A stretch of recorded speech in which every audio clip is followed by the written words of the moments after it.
Comment celui qui me tue, il viole ma mère, il viole ma tante, et le blanc te dit, tu dois l'aimer. Je dis à ce blanc, sauf un fou. Maintenant, si les blancs, vous êtes des fous, aimez Kagame. Nous les Congolais, nous ne l'aimons pas. Et nous souhaitons sa mort.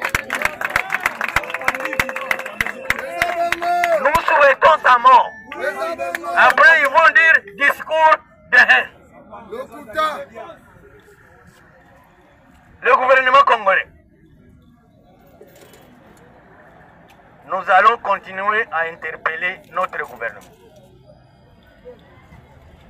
Parce que dernièrement, il y a eu changement de gouvernement en Grande-Bretagne. Il y a eu changement de gouvernement en Grande-Bretagne, en Angleterre, avec un nouveau Premier ministre travailliste. Le gouvernement anglais passé avait déjà signé un contrat avec Kigali, avec Kagame, que tous les migrants afghans vont venir au Rwanda. Maintenant, le nouveau ministre entrant, il a abrogé ses contrats. Plus des immigrés afghans au Rwanda. Et Kagame doit rembourser son argent. Qui gagne? C'est le Congo qui gagne. Mais notre gouvernement n'a jamais félicité le nouveau gouvernement anglais. C'est très grave. 2. Parlons de la francophonie. Le Rwanda est un pays anglophone. Aujourd'hui, c'est un pays anglophone. Et c'est ce pays qui préside la francophonie. Et nous allons entrer dedans, comme des aveugles. Nous faisons quoi dans cette francophonie? Cette francophonie nous aide en quoi? Maintenant, il cite toutes les guerres de la terre, sans citer la guerre du plus grand pays francophone, qui est la RDC.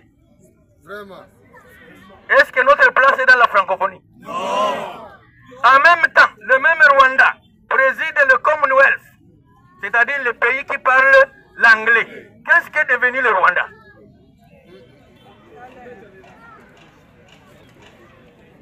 Je l'ai encore dit, je le répète ici, les Occidentaux, les Blancs là, Américains, Français, c'est pas Allemands, utilisent Kagame comme on utilise Netanyahou dans le Moyen-Orient. Netanyahou attaque le Liban, il attaque le Gaza, bientôt il va attaquer l'Iran. Et quand on tue un seul Israélien, tous les Blancs, les cheveux s'élèvent. Mais ils ont déjà tué 42 000 Palestiniens. Personne ne lève le doigt. Et c'est comme ça que Kagame aussi dit au Congo, si vous osez dire non, Kagame est en train de nous tuer, discours de haine. Notre gouvernement doit avoir les yeux gros pour bien voir et analyser le contexte politique et économique mondial d'aujourd'hui. Parce que le gouvernement congolais devait être représenté au procès de Charles Onana.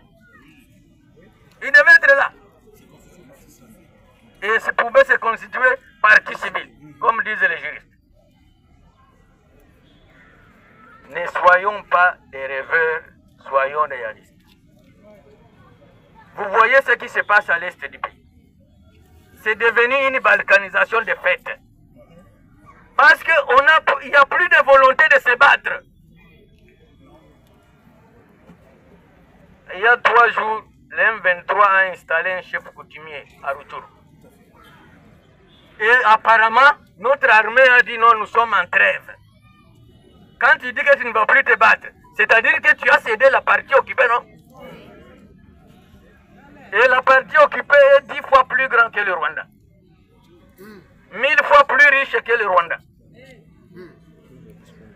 Mais on n'attend plus comment l'armée se mobilise pour aller récupérer ces espaces conquis. Alors, nous souhaitons bonne chance à Charles Onana. Nos grands-parents, nos ancêtres doivent le protéger. Pour les chrétiens, ils vont dire que c'est Jésus, je concède. Oui. La grand-mère aussi va protéger. Et nous pensons que que nous méritons mieux comme respect à travers le monde. Nous sommes un grand pays. Nous devons nous comporter comme un grand pays. J'ai suivi quelqu'un hier à Bruxelles ou à Paris qui disait que le Congo c'est l'un des pays les plus riches. Comment un petit pays pauvre, petit, peut marcher sur le Congo pendant 30 ans? Vraiment.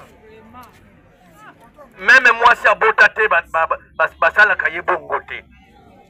Parce que moi, si à Botate, la tradition na biso, on peut frapper comme on veut. Azana moi nate, nana kolobela ye.